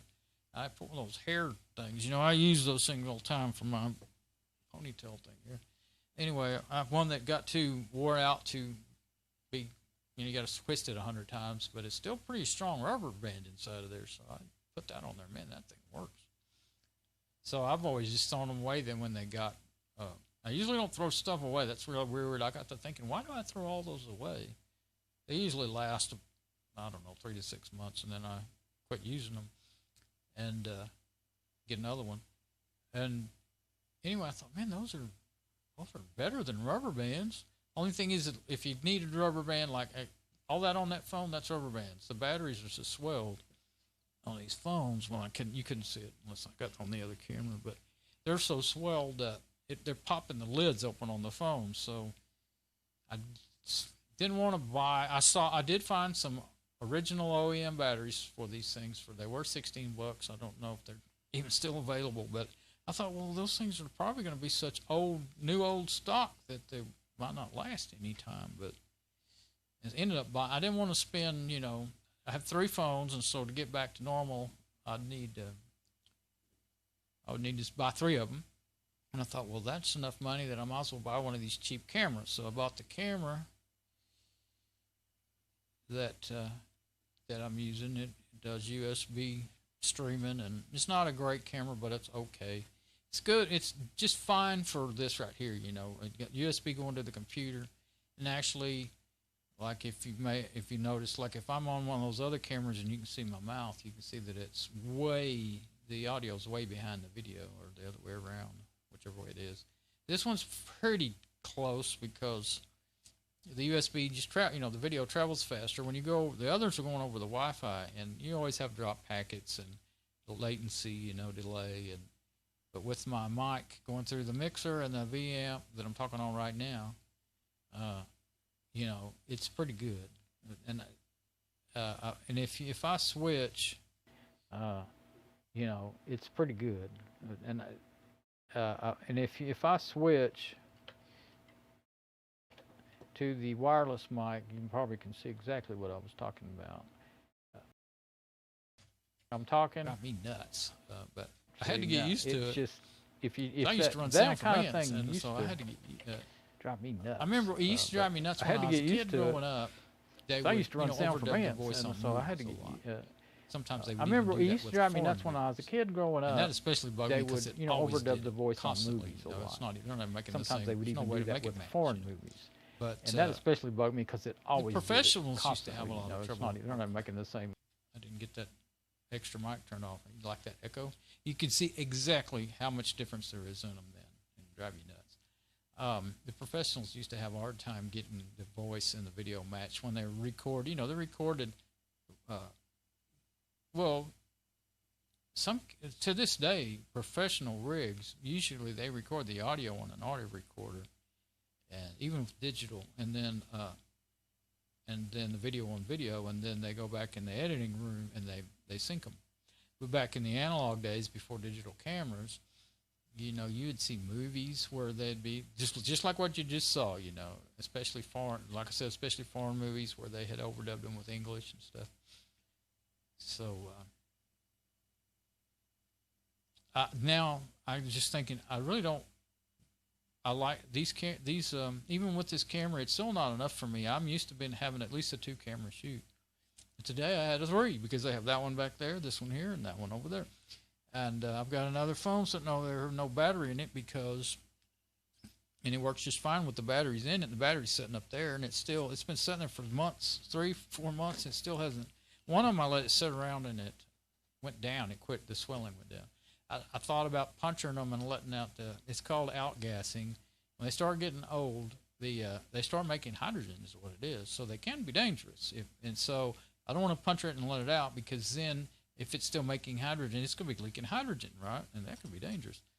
And of course, if you punctured it and hit the battery cells, they can spontaneously combust. It's not really what it is, but catch right on fire. You see, probably if you go, well, there's so many fake ones, but there are some videos out there that are real, like that, and some of them are done in a test facility, testing to see what does it take to make these batteries catch on fire. And it's not super, like I've seen where they just hit them with a hammer, just grab a claw hammer, start banging it, and they bang on it for forever before it finally catches on fire. They really had to try to make it happen. But the problem is those membranes that insulate the sections of the battery from each other. I would say cells, but I don't know what they really call it in these lithium-ion batteries. I can't remember.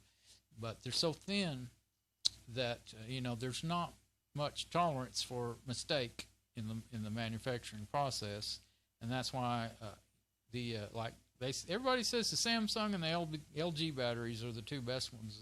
When I see all these batteries,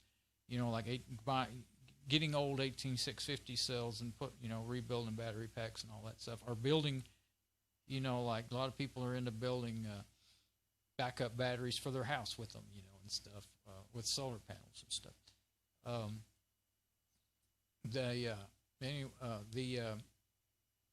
And I've seen a lot of them peeled apart by some of these electronics guys and engineers guys like Big Clive, and I don't know if Davy Jones ever does that, but can't remember. He's my favorite, Dave Jones.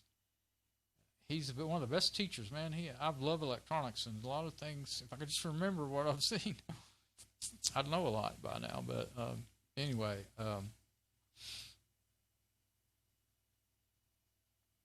blank again. The danger with them is if there's any weak membranes, they're very thin. I don't even remember the dimensions, but they're just like paper thin, less than paper thin. Not as thick as a piece of, printer paper. Some of them, It depends on what kind of battery it is and what they think they can get away with. You know, they're wanting to save money in building them too, you know. And if they break where the positive and negative sections can touch each other, is the way I understand it, can connect. It's not like a regular car battery where you short it out. It's the chemicals. There's two different kinds. I can't remember. Well, lithium ion battery. So I don't remember. Anyway, and there's nickel cadmium with NiCad. That's the ones, the old 18-volt batteries. There's lithium ion. There's 3 or 4 different lithium types of batteries. Some of them are more volatile than others, and of course some of them will actually hold more power for longer and all that stuff. Well, and tool batteries, I remember seeing that. Tool batteries are actually made to be able to release a lot of power quickly because that's what they need. There's other kinds that are made to last longer and stay steady voltage for a longer time. So you know, they're not all the same. So, like I say, if you were buying an actual, they call them solar generators. It's a battery backup with the solar to charge it, but it doesn't generate anything. Solar panels, you know, it generates electricity, but not the. I mean, you see them there. It's like, you know, it's a battery pack and a fancy little deal with USB connectors and all that. And they say, "I'm building a solar generator," or some people say, "I'm buying a solar generator." It's not a generator. It's a battery backup. That's all it is. So anyway, back to the battery construction. They, like everybody's heard about the Samsung batteries, and that's what's kind of funny, because after the Samsung battery started catching on, just spontaneously combusting, you know, and people are on airplanes and they're caught there with that fire, that'd be scary, because, you know, there's oxygen all through there for people to be able to breathe. If, you know, they fly up high enough, if the plane didn't have its being enclosed like it is, and then they're pumping some, they have to have oxygen to pump in there for you to breathe. And plus they have the emergency drop down oxygen bags and all that stuff too. Because if there's something hits the plane and knocks a hole in it, or if a rivet pops or whatever, something happens, wing falls off, you're probably gone anyway. But if the plane is, you know, decompressed, and you lose the pressure, if you open a window on the plane, if you could, then all the oxygen goes out. And then, so they have oxygen. That's why it's so dangerous to have a flame, a fire, a spark, big sparks in a plane, because there's so much oxygen there. And oxygen, you've heard of oxyacetylene torch, oxygen and acetylene.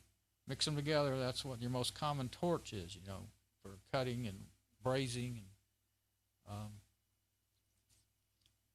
so it's highly flammable. So that's why it's such a big deal for anything like that to happen on a plane, and why they wouldn't let them carry those phones on the plane when they found out they were burning like that, blowing up, catching on fire. And when that, so that stuff, chemicals inside of the battery, if those little thin membranes, those paper thin or less membranes, break, and then those two chemicals touch, they will just burn. And they usually do pop, you know, and blow open the battery a little more, and then it gets worse, and it gets worse. And the more it burns, the more that stuff, that's just plastic in there in between there, it just keeps on opening up more cells, and it keeps burning. You can't put it out with water. Water makes it actually kind of go all over the place and catch more things on fire. And it's pretty hard to put them out. I think I've seen them put them out with some of those. There are different types of fire extinguishers. Something good to learn. I can't remember it all. Type A, B, C, D type, and then there's some that are 3 types. I used to know that. I learned it at work. It's safety training, but with the right kind of fire extinguisher, I've seen them put them out before. But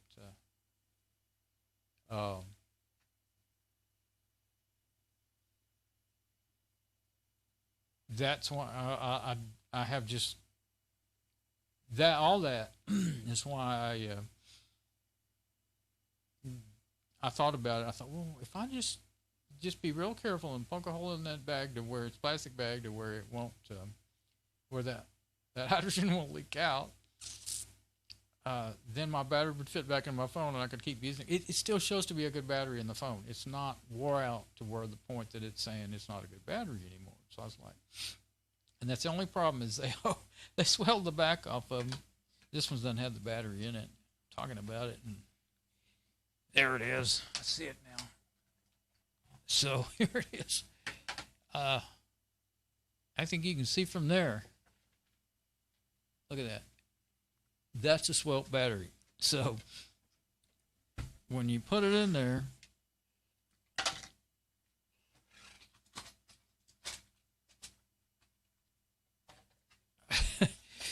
I don't know. I know it. I'm going on and on about other things, but if you put that thing in there, I can't. That's not strong enough for me to press down on it to try to put it in there. Put it over here on the desk. Make sure you get it in there right. But you can't make that lid shut. That's how bad that one is. It's never, it hasn't been charged in months and months, and it still has not gone down any. That's how good the little baggie is that they wrap those things in. But I'm not going to puncture it, because then it's still going to be outgassing, and it's not it's only dangerous if that hydrogen gets out and there's a flame or a spark. You know, hydrogen is not any worse than any other flammable gas. About danger, it's not going to be a hydrogen bomb or anything unless you know how to make it into one, and you do it on purpose. But these other ones, they're swelled too, but not as bad. And I got to where, well, one of them's in my bag here. It's my wireless mic, you know, and then the other one on up there, phone one. They're getting to where they were. About one of them did get to the point to where it wasn't going to make connection, but I just grabbed some rubber bands and wrapped around. That's what I was talking about a while ago.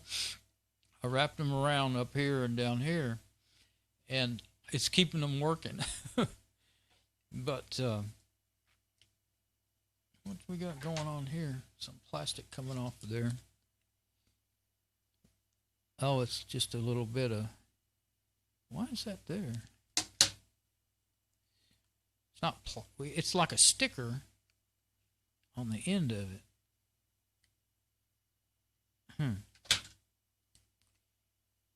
It's not going to stay on there anymore. I can see that. It's not hiding anything. It's like tape. It's like thick tape.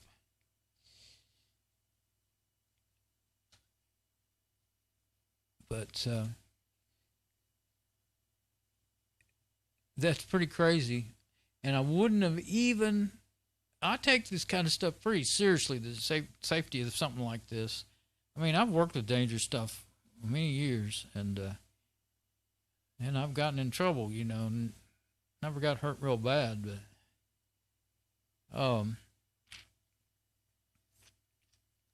yeah, I don't know why that thing is on there like that. Unless it has something to do with making that battery, just filling in a gap to make it go up against the connectors inside of there better. See the connectors by my finger? It doesn't make much sense. Why would they do that?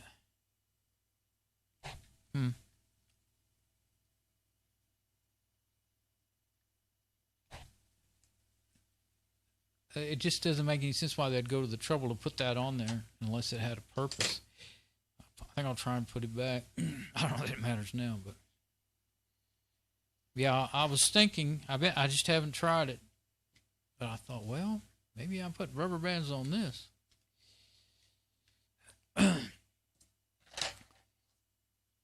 Let's put it back over here. I do have rubber bands. Let's find out. Heck, I might as well. I tell you what, rubber bands, best house gift ever. Back in 91 or 2, I was living with a roommate, and he wanted to buy a house. We were in an apartment, and so he'd never bought any real estate before, and I had bought my land and my mobile home and lived there for while I was married, back when I was married, and at least I had, I had some experience, and I was interested in it, so I kind of kept up with it over the years in real estate and stuff. But I don't know if I can get that. I can't see to get that back on there. I'm just going to try to put it in there like it is for now. And and I had gotten my land on an owner finance deal, and it worked out good for me. You'd have to watch out, especially back in the 70s and 80s. There, what they would do is they'd sell. If people were crooked, would sell you anything, and they hoped you couldn't pay for it because they're just going to repossess it and sell it again.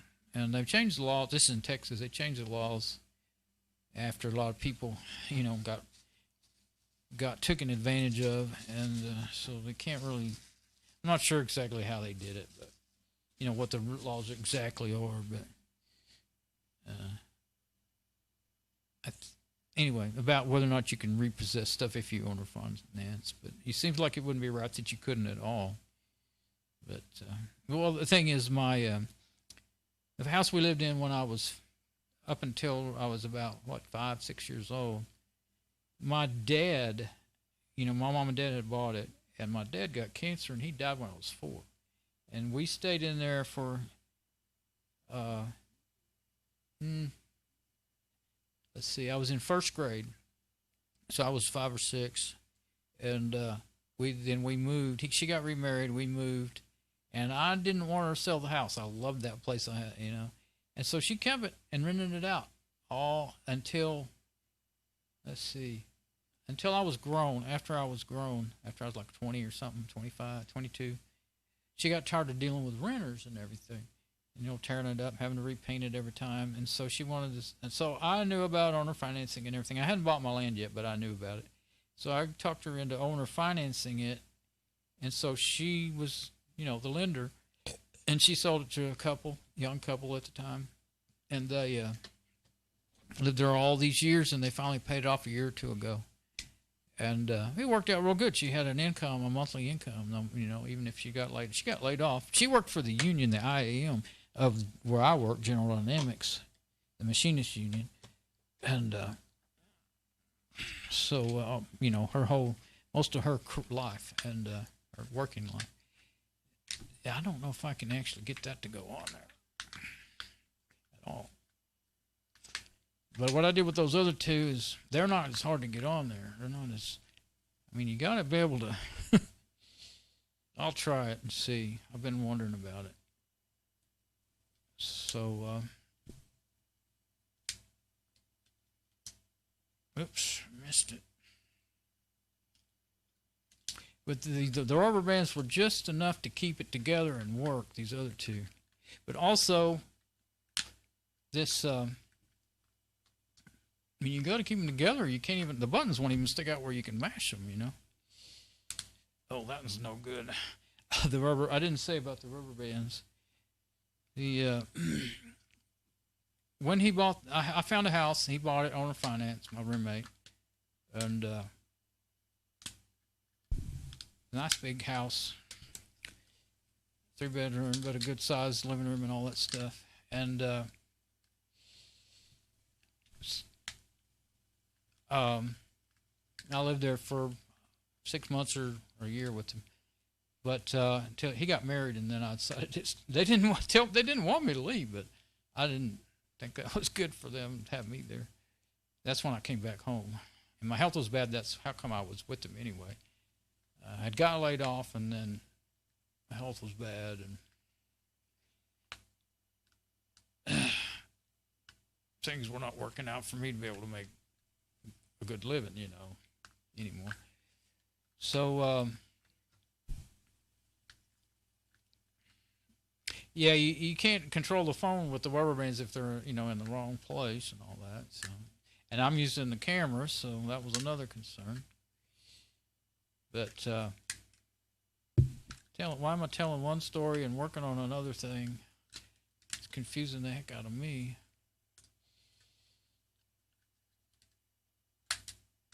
So, and you got sensors and stuff up here that you can't cover up.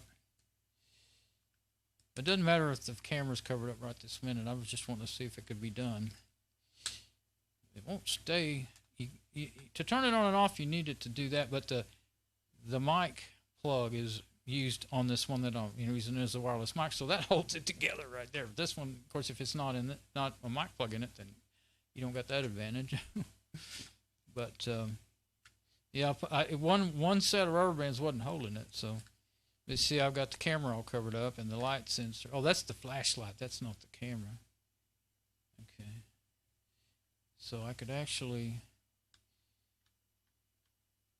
The number one thing I use these phones for is the camera. So I would like for that to be. This other one, camera one, I had it up here close to the edge and it came off. No, it was this one in my bag. When I put it in the bag, it got rubbed off. So yeah, there we go. Okay, let's see if this little thing will come on.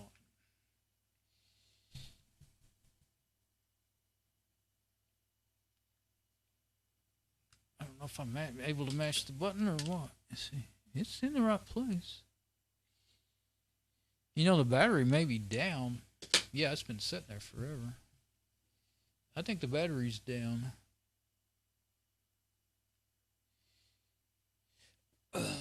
Here's the charger cable for. Let's just get it out of them. It's long.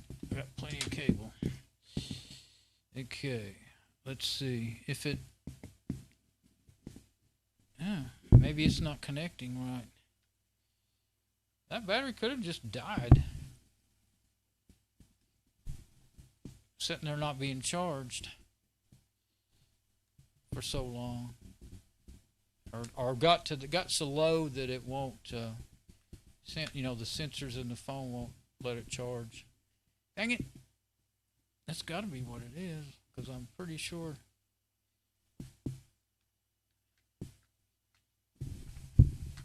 I've got it together enough, to where it would connect. And I know the phone's fine. Sometimes I take one of the other batteries out of the other one and put it in here when I want to use the camera on it or something. Like sometimes I would want two cameras, and I just would say, okay, I won't have a wireless mic. I'll have two cameras. I take the battery out of phone 3 and put it in here and use it. But of course, this is not good. You couldn't run around with it in your pocket and use it. Now, the only reason it's usable for me like this is because I'm just using them for cameras. I'm still not sure if I'm matching the battery button good. There. But see, with it plugged in to the charger, it should light up and show you how much charge is in the battery. So, and these batteries, they have these sensors. They're not supposed to charge unless, basically, it's kind of, I guess, like I don't know if it's a software switch inside the phone or what, but there's 4 pins on them, and there's, only one's positive and one's negative. The other 2 are sensors. But, yeah, and having this plugged in. See, when I'm using them for cameras, I always have them plugged into the charger to keep them from running down. And so that keeps this end together from coming open. But I've got it close enough, it goes right in there. I think, yeah, it's going in there. Yeah. You can still see some of the metal, which is, these are 10 foot or 10 or so foot cables that I bought. They're not the originals. And they work great. The only thing is that, and they have a little bit bigger wire so that they're not, if you buy these, make sure that they at least tell you that they've got larger wire inside so they can handle the extra length, because you'll lose, if you have a 10 or 15 foot cable and it's got that small tiny gauge wire like they have in the little 2-3 foot cables, then it won't be enough voltage. You'll lose so much enough voltage by the time it gets to the phone, you won't really, it won't charge the phone well or at all. And the phone still does once in a while. The one when they're working, they squawk and say, "This is not the original cable, so they can tell that it's. But there's an app I found that tells how many volts and how many amps you're getting, and it's good, you know. So I've had them for a year or so now. Yeah, I'm going to guess that I let that sit there too long. I don't know why I didn't do this already. I guess because I knew it was going to be in the way of the... You can't have it in front of where you're going to touch it and use it, but I knew it would be also in the way of the flashlight and the camera, and I thought, that's not a good thing. But then the other day, they were like, one of the other ones was popping loose and battery wasn't making connection. It could be that it's still spread apart right there. Could be that it's not making connection, but I don't think that's it, because I can squeeze it and it doesn't change anything. That's dang it. So, oh, now there's fireworks galore going on out there. Let's see. I'll get that thing opened up again and I'll look.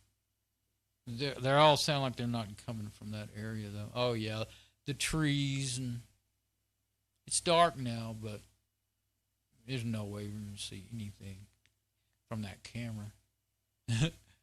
The trees are, I forgot how much they're hanging down. See, even if it was in the winter, you can see a whole bunch of sky at the top there. Also, this is the 800 by 600 view on the Wi-Fi. If you look at it, the full resolution, it's 5 megapixel at 2 something by 1080. You see a lot more. It's a lot bigger picture. But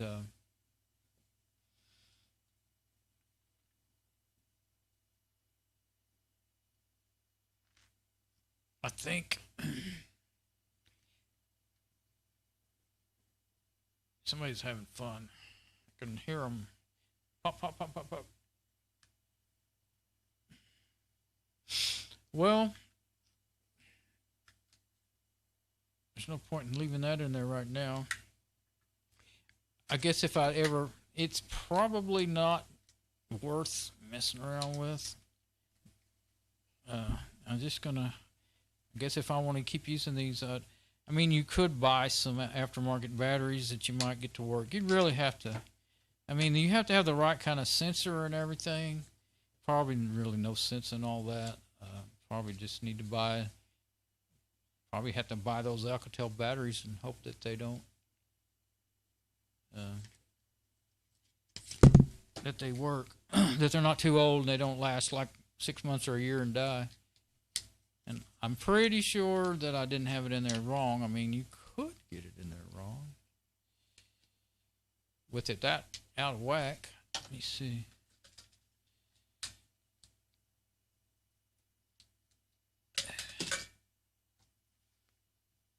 What I was thinking is if I hold it in place with the lid off, I could find out for sure if it's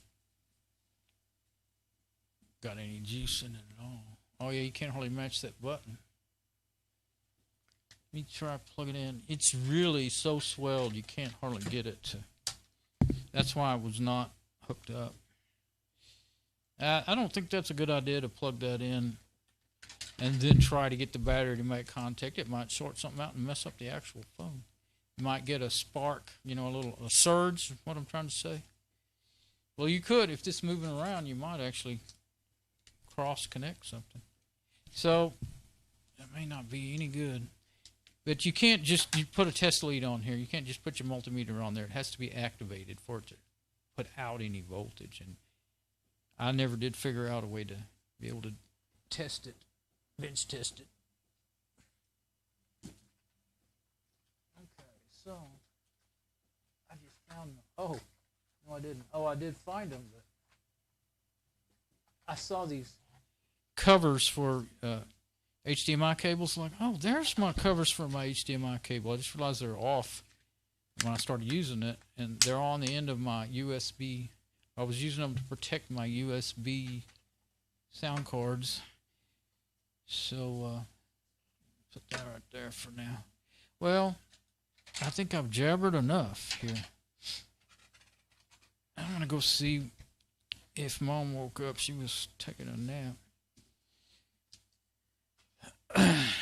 she might be in there watching the fireworks on TV. All right, I'm gonna go, and there's my new tool toys, and a bunch of jabbering that you might have quit watching a long time ago anyway. All right, bye-bye.